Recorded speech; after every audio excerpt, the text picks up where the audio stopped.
So today I've been given the privilege to share scripture dialogue, and for the scripture dialogue, I've chosen Ephesians chapter 4, verse 29.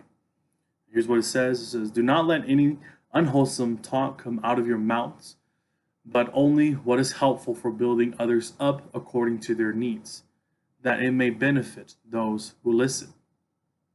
Ephesians 29 gives a great instruction as to how a believer should act when speaking.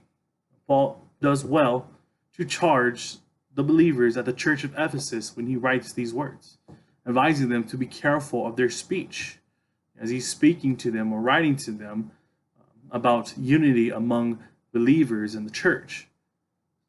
Knowing himself how a person's speech can affect greatly, can affect people greatly, as he was once an accuser of Christians in his past.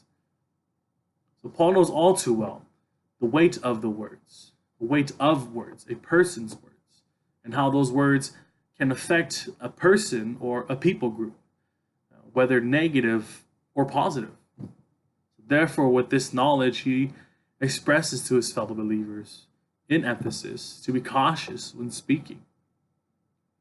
But as well, this verse should speak volumes to believers today. With the technological advances that the world has seen over the years, it has become easier for someone to be recorded when they are speaking.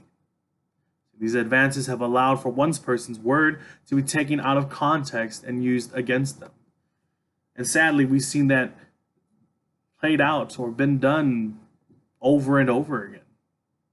So Paul's words, again, should be one that is heeded by all.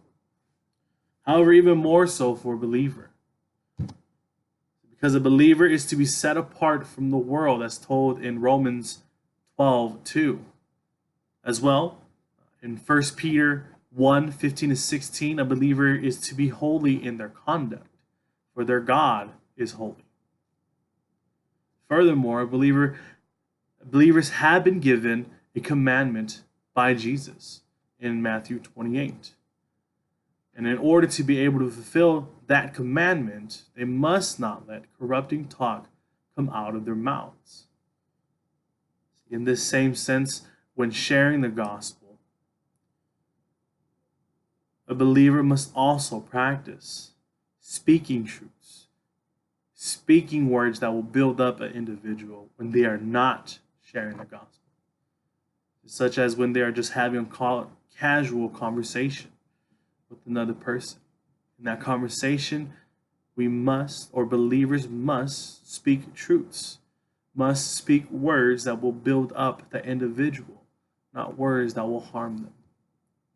So whether or not a person is speaking on or of Scripture, a believer must always be wary of their words.